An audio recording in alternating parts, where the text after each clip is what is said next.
Genesis chapter 3. Now the serpent was more subtle than any animal of the field which Yahweh God had made. He said to the woman, Has God really said, You shall not eat of any tree of the garden? The woman said to the serpent, We may eat fruit from the trees of the garden, but not the fruit of the tree which is in the middle of the garden. God has said, You shall not eat of it. You shall not touch it, lest you die.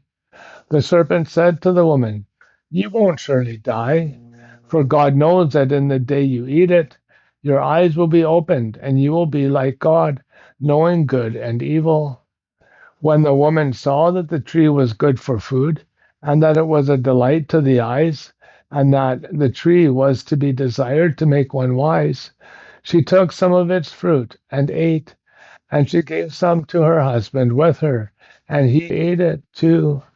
Their eyes were opened, and they both knew that they were naked.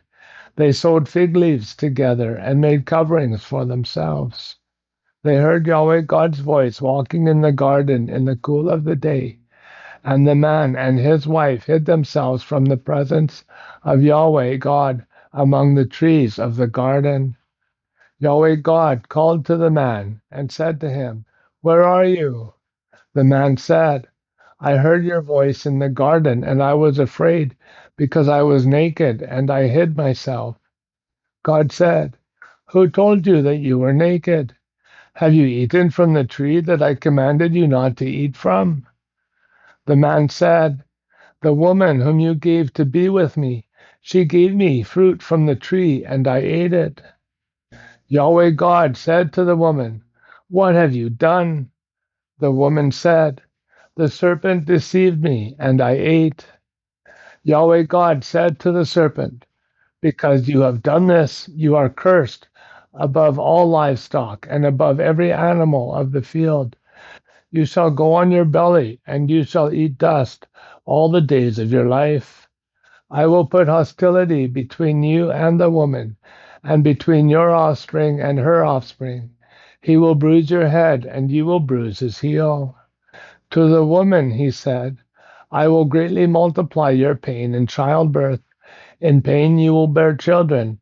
Your desire will be for your husband, and he will rule over you. To Adam he said, Because you have listened to your wife's voice, and ate from the tree about which I commanded you, saying, You shall not eat of it. The ground is cursed for your sake. You will eat from it with much labor all the days of your life. It will yield thorns and thistles to you, and you will eat the herb of the field. By the sweat of your face will you eat bread until you return to the ground. For out of it you were taken, for you are dust, and to dust you shall return. The man called his wife Eve, because she would be the mother of all the living.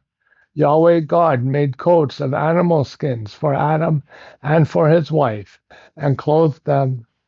Yahweh God said, Behold, the man has become like one of us, knowing good and evil. Now lest he reach out his hand and also take of the tree of life and eat and live forever. Therefore Yahweh God sent him out from the Garden of Eden to till the ground from which he was taken. So he drove out the man, and he placed cherubim at the east of the Garden of Eden, and a flaming sword which turned every way, to guard the way to the tree of life.